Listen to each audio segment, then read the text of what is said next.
Bonjour Dominique Dard, bonjour Francine Fink. Bonjour Roland. Bonjour Roland Katz. Ravi de vous retrouver au Centre d'Art. On va un peu parler de cette sortie du livre qui s'appelle Matrimandir. Un hymne aux bâtisseurs du futur. Hymn to the Builders of the Future. Good. Alors Dominique, je vais te poser un peu la première question. Comment s'est construit en fait ce livre? En fait, ce n'est pas l'histoire d'un livre, c'est plutôt l'histoire de la vie aurovillienne telle qu'elle s'est définie sur une quarantaine d'années. Parce qu'il s'est trouvé que nous sommes venus au plus tôt à Noël 70, que le Matrimandir a commencé en 72 et s'est terminé en 2008. Et il s'est trouvé également que j'ai eu la chance d'être très ami de Roger Anger, qui était l'architecte en chef, comme tu le sais, qui était un homme tout à fait épatant et avec qui j'ai beaucoup travaillé.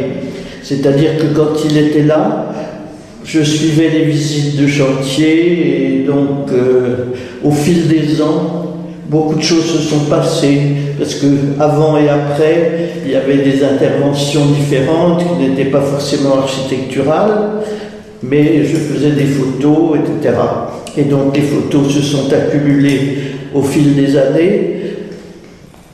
Et quand l'ouvrage a été terminé, il est apparu qu'il fallait préciser ce qui s'était passé auparavant, qui pouvait intéresser tous les dévotistes qui viennent voir ce fantastique monument. Ouais. Alors, peut-être pour préciser un peu ton parcours personnel, oui.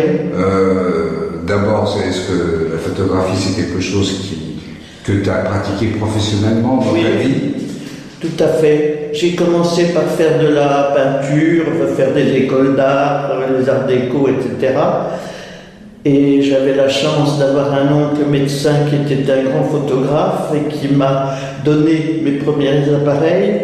Parce que c'était quoi ton premier appareil, le premier de tous? Ça a été un Selflex qui copiait le relais.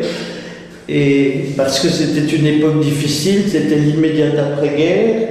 Et là, aujourd'hui, n'importe qui va à l'étranger, peut acheter du matériel pour pas forcément très cher, mais à l'époque, c'était loin d'être évident. Donc, progressivement, j'ai fait pas mal de voyages avec cet oncle et j'ai fait de plus en plus de photos. Et un beau jour, j'ai rencontré quelqu'un qui m'a facilité l'impression dans des journaux, etc. C'était un confrère qui a été très amical. Donc progressivement, c'est devenu professionnel jusqu'au moment où je suis entré à l'agence Gamma. Parallèlement, j'ai travaillé dans une imprimerie de luxe en tant que graveur sur bois. D'accord. Et donc ça m'a permis d'apprendre pas mal de choses qui ont servi par la suite. D'accord. Mais peut-être pour rester dans le sujet, qu'est-ce qui t'a amené à Auroville? C'est toujours un concours de circonstances. J'ai voulu faire du yoga un beau jour, donc j'ai cherché un professeur et de fil en aiguille, je suis tombé sur une femme qui était plus âgée que moi, mais qui est devenue ma meilleure amie, une génération d'écart, qui s'appelait Clara Siritsky. D'accord. Et qui est décédée il y a quelques années maintenant. Et elle était dans le yoga depuis l'immédiat après-guerre. Donc, quand je l'ai rencontrée, évidemment, elle m'a initié à beaucoup de choses. Quand il y a eu la première conférence de presse à propos d'Auroville, elle a été informée par quelqu'un qui travaillait à l'UNESCO. Et là, nous sommes allés, il y avait cette conférence de presse au Trocadéro, où il y avait des architectes, certaines personnalités de l'ashram. Il y avait un homme qui s'appelait Mono Herzl, qui était physicien, etc., etc. Enfin, il y avait